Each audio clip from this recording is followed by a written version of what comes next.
وصلني النهارده البوكس بتاع النينتندو سويتش 2، و5 جون هو الميعاد الرسمي لللانش بتاع السويتش 2. بعد 8 سنين اخيرا نينتندو نزلت النسخه الجديده. خلينا نشوف في الاول محتويات الصندوق ايه.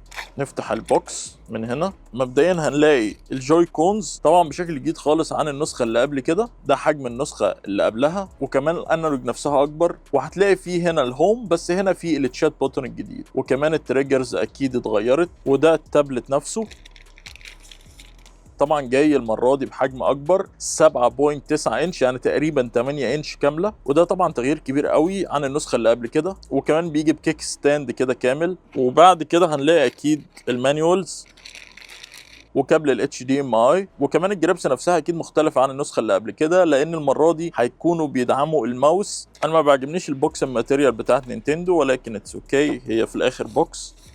وكمان بيجي معاه الكنترولر هولدر ده اللي تقدر تاتش فيه الجوي كونز نفسها، وكابل التايب سي تو تايب سي عشان تقدر تشحنه، وكمان الاي سي ادابتر نفسه. واخر حاجه في البوكس هتلاقيها الستاند نفسها بتاعه الجهاز اللي هتقدر ان انت تستخدمها بعد كده عشان تقدر توصله على التي في بتاعك. والمره دي بيدعم ال 4K بدل 1080p اللي كانت في النسخه اللي قبل كده. ودي كل المحتويات الموجوده في البوكس نفسه. من اكتر الحاجات اللي اتغيرت هي الجوي كونز والطريقه اللي انت تركبها في التابلت نفسه بدل السلايد اللي كان قبل كده. فخلينا نعمل له اتاتش، وفعلا ماجنت قوي جدا، ونفس الطريقه برضو هنا، ومفيش فيه اي حركه في الجوي كونز نفسها. الجوي كونز ثابته جدا جدا. خلينا دلوقتي نعمل له بوت، وزي ما هو واضح دلوقتي اللوجو بتاع النينتندو سويتش 2. وبعد كده طبعا هتدخل على السيت اب بتاعك، واكيد بعد ما تعمل سيت اب هيطلب منك ان انت تعمل ابديت. وكويس ان هي بتتعمل وقت ما انت بتعمل سيت اب للواي فاي بتاعك او الجهاز بتاعك كمان. وده الفرق في الحجم ما بين النينتندو سويتش نسخه الاولد والنينتندو سويتش 2 النسخه الجديده. يمكن البيزلز هنا او الحواف نفسها ارفع شويه، ولكن لسه النسخه دي هي الاكبر، وفي وجهه نظري الافضل في الحجم بالنسبه للشاشه طبعا. وده الفرق في الحجم ما بينه وما بين الستيم ديك نسخه الاولد. والستيم ديك طبعا عليه الكيل سويتش كيس فمخليه ضخم شويه، ولكن ما زال السمك ما بينهم وما بين بعض في فرق كبير جدا. اما بالنسبه للار او جي لايف فتقريبا هما الاثنين نفس الحجم، ولكن طبعا الشاشه في النينتندو سويتش اكبر. وبالنسبه لليجن جو فطبعا الحجم واضح جدا ان هو كبير،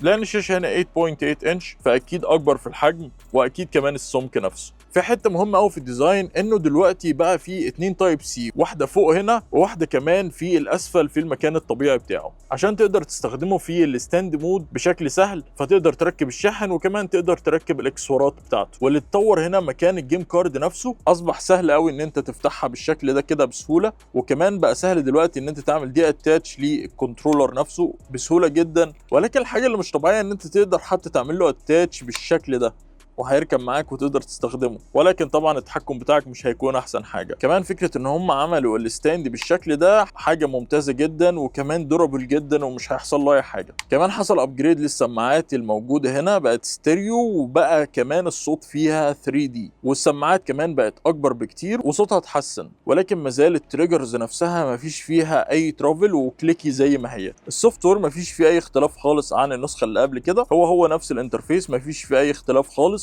ولكن يمكن هو اسرع شويه. لما انا دخلت على الستور لقيت الاستجابه بتاعته اسرع شويه ومش بيعلق زي النسخه القديمه، لان كمان النسخه دي نيفيديا عامله لها تشيب مميزه جدا. وعلى كلام صاحب شركه نيفيديا، التشيب الموجوده هنا اكتر تشيب متطوره موجوده في اي هاند هيلد كونسول. وفعلا لو انت رحت للديسبلاي هتلاقي بتدعم ال HDR، وكمان الريزولوشن بيوصل ل 4K على 60 هرتز. والاوت بوت فيديو لو انت ركبته على الشاشه عن طريق الدوك ده تقدر ان انت توصل ل 120 هرتز على 1080p او على 1440p. وطبعا احنا شفنا يمكن في التريلرز انه البرفورمانس نفسه في الجيمز زادت اكتر، وبقى فيه فيرجنز جديده زي دلوقتي الفيرجن دي اللي معموله مخصصا للسويتش 2، واللي تحسن فيها الاداء بشكل كبير جدا. واللي كمان لو انت كان عندك الجيم تقدر ان انت تعمل لها ابجريد على طول من الستور. وكمان طبعا مع وجود جيم زي سايبر بانك 2077 ان هي تشتغل على جهاز زي كده، دي حاجه كويسه جدا. بس برضو ان انت تشتري جيم زي ماريو كارت وورلد دي ب $80 حاجه انا مش لاقي ليها اي مبرر خالص. وانا في رايي جيم زي دي ما تستاهلش ان انت تدفع فيها $80. وده يجيبنا للسعر نفسه بتاع الجهاز اللي هو $450، واللي سعر فعلا مبالغ فيه قوي. ايوه فيه تطورات كتير، ولكن برضو السعر كان ممكن يكون احسن من كده. بس قول لي في الكومنتات ايه اللي عجبك في الجهاز، وايه اللي كنت محتاج ان هو يتطور، وقول لي كمان محتاج تعرف ايه اكتر عن الجهاز في المراجعه الكامله. ولو عجبك الفيديو اعمل لايك وشير مع حد ممكن يستفيد بالفيديو ده.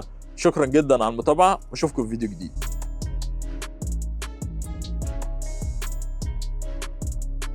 بالمناسبه دي سوبر ماريو اوديسي كانت عندي اوريدي على السويتش الاوريجينال، ولما ركبتها على السويتش 2 اتعرف عليها وقدرت ان انا اشغلها عادي جدا واعمل لها داونلود. ودي حاجه كمان كويسه ان هم عملوها في النينتندو سويتش 2.